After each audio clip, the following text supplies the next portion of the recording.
I've been in ministry for about 34 years, which means I've preached about 34 Pentecost sermons. And you can bore yourself if you say the same thing every year. That's not good. So I'm always trying to turn the text upside down and ask, like, what is it saying right now? What is it saying right now? When once again last night, one of our cities was decimated and destroyed by gun violence. What does it say right now when that was the 42nd mass shooting since Buffalo?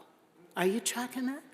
42nd mass shooting since Buffalo. Somebody say, Lord have mercy.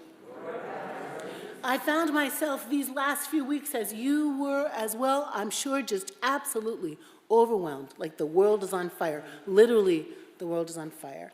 Burning bushes, burning landscapes on fire with vitriol and violence in the public square, on fire with gun violence. Like, why do you need an AR-15 rifle for anything?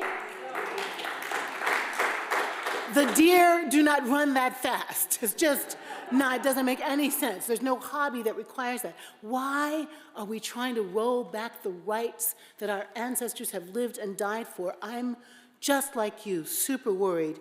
And in the context of that worry, wondering, what does this word have to say to us about speaking in tongues?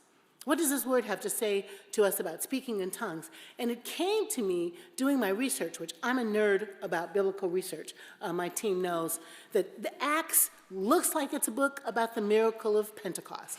Looks like it's a book about the coming of the wind, rushing and making a lot of noise like a tornado. It seems like it's about the miracle of fire landing on everybody, and God knows it's been used, especially in the Black church, as a miracle about speaking in tongues. And if you can, yay! And if you can't, not so good. And if you can, yay! Someone has to interpret it for you, and blah, blah, blah, and you might pretend, and yay, right? That's what it is, and it's a whole crazy thing about a litmus test. It seems like it's about that. But it's not. I don't think so. I think the book of Acts, and particularly this story, is about God's succession plan. I like that made you pause. I think it's about God's succession plan. Luke has written his first gospel, and now this book to a particular person named Theophilus, which means friend of God. And it seems like that's a rich patron, and the rich patron is paid to have the history told. Like, what happened with this Jesus thing? Tell me about it. And so in this second iteration, if you will, the second part in Acts, Luke wants this mostly Jewish audience to understand that though Jesus is dead, God's not finished. Believe in the resurrection or not, Luke is saying, God is not finished, because the same God who created the world with just a spoken word, the same God whose spirit hovered over the deep at creation, the same God who filled the Ha-Adam with breath, that same God that blew wisdom, Sophia wisdom, into the minds and hearts of prophets to lead God's people, the same God that can make some old people like Abraham and Sarah get pregnant, and the same God who hovered over Mary, collaborating with her to have her come to fruit with baby Jesus, that same God was not finished because death wants to kill love. It wasn't finished because violence wants to disrupt human life. God wasn't finished because fear causes us to just show our butts and give evil content into the world. God wasn't finished, is what Luke wanted those disciples to know. So yes, they had an appearance with Jesus, and yes, Jesus told them, hey, go to Jerusalem. Go to the place where you've gone before, and go to that room where you've met before, to that Mishkan when you've gathered before. And when you get there, I want you to stand still and wait, because God, that same breath-giving, life-giving, life-altering, liberating God, is a promise-keeping God. And the promise is that the Spirit is going to come. And the promise is that when the Spirit comes, you are going to have power, dynamis, power to continue to do the work that Jesus started. Luke wants the people to know that Jesus was one in the lineage of prophets to bring God's love and justice on the earth, one in the lineage of promise-keeping, world-altering, life-changing agents of love and justice. And that just like Jesus did it, the disciples were going to do it too. They were next in line to heal the world. Can you feel what I'm saying? And so this miracle moment, this power dropping, this power surge moment is a moment of new life being given to the movement of love and justice, and equipping them with spirit and tactics and tools and purpose and education and wisdom and words, prophetic words, to use to convert other folks into the business of healing the world. This is God's succession plan. And in order for us to participate in it, we do have to speak in tongues. But I'm not talking about unknown tongues. That wasn't the miracle. All those weird words I read, Pamphylia and Persia and Medes and Crete, you know, those were real towns in the known world, with real people in the known world who spoke real languages. The miracle of Pentecost was that those Galileans, speaking kind of bad Aramaic, said their piece, and Kaede would have heard it. Said their piece, and Joy would have heard it. Said their piece, and Carlos would have heard it. Said their piece, and me who speaks, you know, homegirl blackness sometimes would have heard it. The miracle was that there was a translation into the context of those who gathered so that they heard the good news of God's deeds of power, and it was able to transform their lives. Simultaneously, transform the lives of all of the people gathered there. And who were gathered there were people just as strange, just as wonderful, just as kooky, just as odd, just as diverse, you know what I mean, as we are. There they were. Some of them had, taken a private jet to Jerusalem because they had it like that. And somebody had come in a caravan with their kids, and somebody had come on an Uber, and somebody had come on the subway. All of them had been inoculated, all of them had their masks, but there they were. There they all were. They were all there, some of them with their backpacks from Target, and some of them with their Louis Vuitton suitcases, because there was a great diversity like there is here. I know some of you have Louis Vuitton suitcases. I don't. There they were, in all of their splendor, all of their joyful amazingness. There were the queer ones, and the queer ones were the butch ones, and then they were the femme ones, and they were the bears, and they were the skinny ones, and they were the tops and the bottoms. All of them were there. And the trans ones were there. I'm just saying, they were all there, and the trans ones were there. Don't tell me who you are, I'm just saying they were there. That's what I'm saying.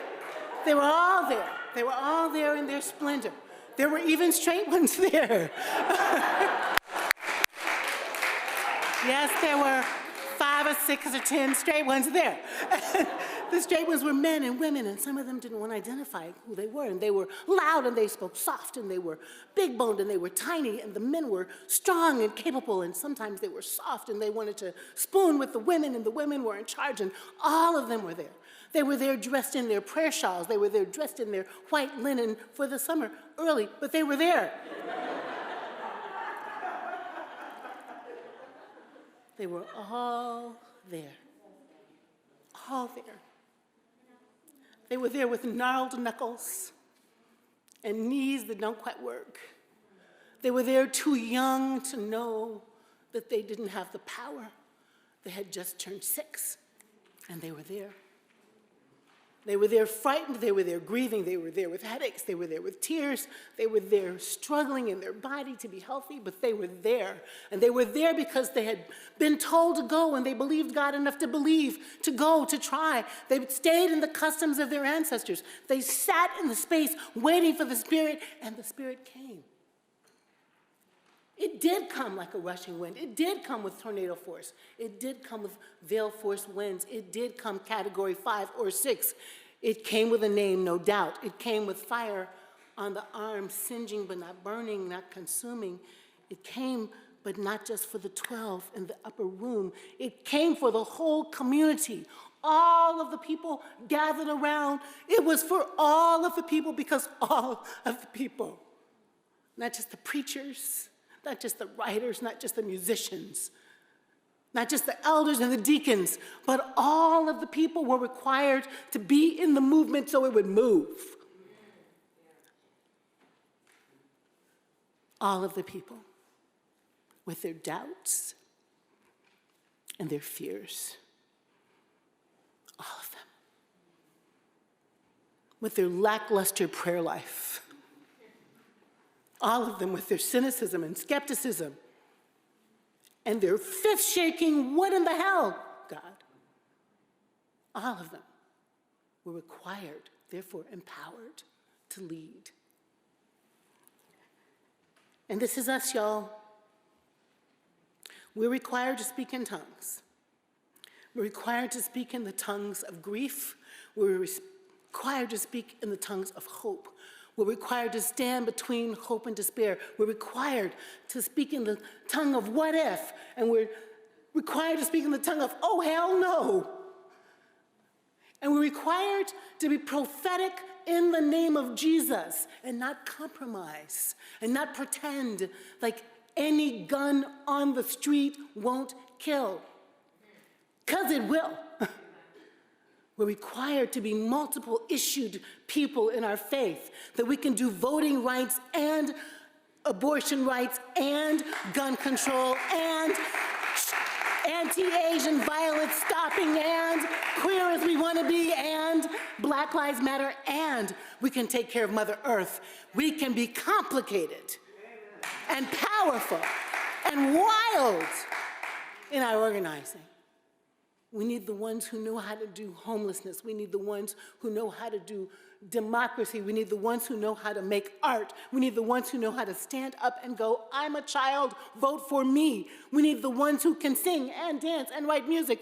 We need the ones who will usher. We need the ones who will make donations. We need the ones who will go to the border. We need the ones who will go to the border on the internet where Republican and Democrat can't talk anymore. You have been given power, middle family. Power to speak in tongues so that every human being, the Jews and the Gentiles, the Buddhists and the Muslims, the Zoroastrians, I don't know what they believe, but them,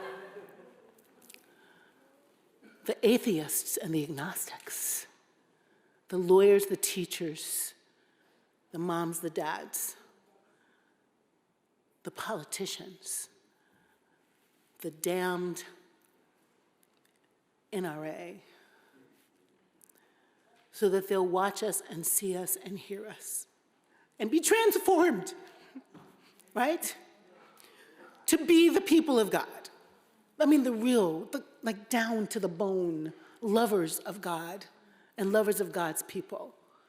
In every way we can do it, at work, at home, on the playground, in the streets, in our therapy offices, when we're teaching, when we're nursing, every single day, all day long, you are required to be in this movement of love and justice, of love, period.